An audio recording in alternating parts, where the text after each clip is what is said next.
the Queen found out during the tea that I particularly loved honey. So she called her butler in, and then a tray was produced with various kinds of honey from all over the British Isles.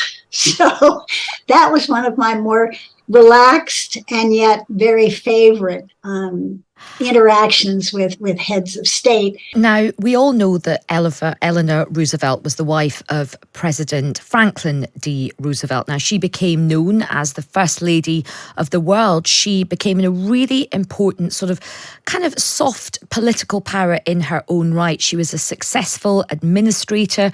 She pressed the United States to join and support the United Nations. She became its very first delegate.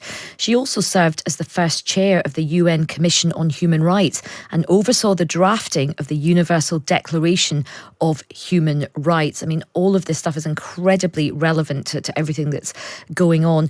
Well, now Eleanor Roosevelt's granddaughter, Nina Roosevelt Gibson, has written a really lovely, moving memoir about growing up with her grandmother. It's called Growing Up Roosevelt, a granddaughter's memoir of Eleanor Roosevelt. And it contains lots of really intimate, sort of warm portraits of family, friends, staff, very famous people as well, JF Kennedy, Khrushchev, and lots of, intimate depictions of life at this very special cottage in New York State, which was called Val-Kill. And I'm delighted that Nina joins us now. Nina, welcome to the show. Thank you so much. It's a pleasure to be with you.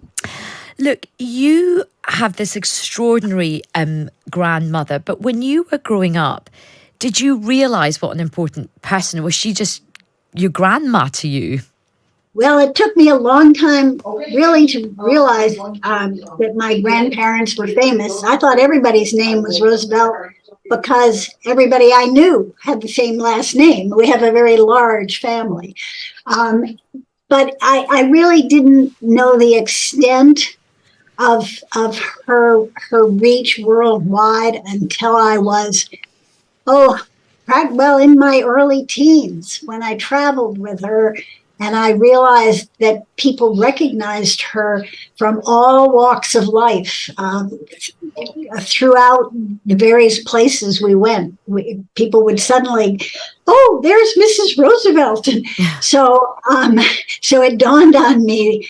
And then, I began, when I was in college, I took a course on FDR and the New Deal because we didn't talk about the past. We talked about what was happening today and the future. Which is a very important lesson for all of us.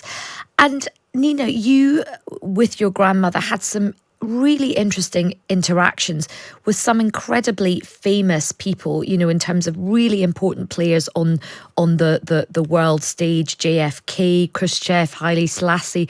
Tell us a little bit about some of those interactions. Well, one of my most favorite interactions, which people find it hard to believe because of their visions or their impressions of the royal family in Great Britain, but we had tea with Queen Elizabeth. And it was just the three of us, Queen Elizabeth, my grandmother, and me. And it was sort of like two old friends meeting because my grandmother had been friendly with the Queen's parents and then extended that friendship and warmth to the rest of their family. And the three of us, the Queen found out during the tea that I particularly loved honey. So she called her butler in, and then a tray was produced with various kinds of honey from all over the British Isles. So that was one of my more relaxed and yet very favorite interactions with heads of state. And Queen Juliana of the Netherlands was also a friend of my grandmother's, more than just being a royal. And she visited Hyde Park, and then later her daughter, who later became Queen Beatrix, she also came to Hyde Park. And the visit with Queen Juliana was lovely because she was just sort of like another friend of my grandmother's, a kind, warm lady. And it took me a long time to really recognize the importance of these heads of state. And look, Nina, the book is so beautiful. I've got it in my hand here. It's a beautiful book. There's so many wonderful pictures as well of your grandmother's beautiful residence, but also pictures of her from all over the world. And as I said in my introduction, she became in her own right an important figure on the world stage. She was a great advocate for human rights, particularly in the aftermath of the war. What do you think is the legacy of your grandmother? I hope that the legacy really is her caring about human rights, about social justice, about caring about each other, and trying to listen and not just hear what people say, but truly take in and understand what people are saying so that we can come to better solutions than fighting with one another or being nasty. And we have in our country of just huge divisions right now.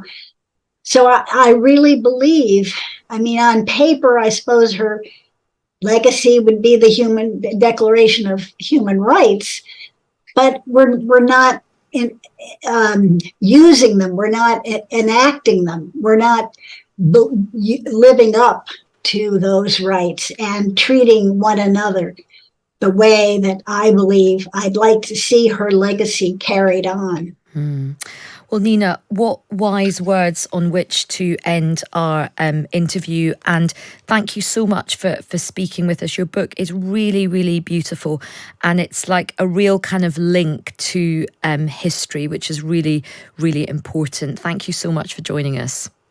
Thank you for having me. I appreciate it.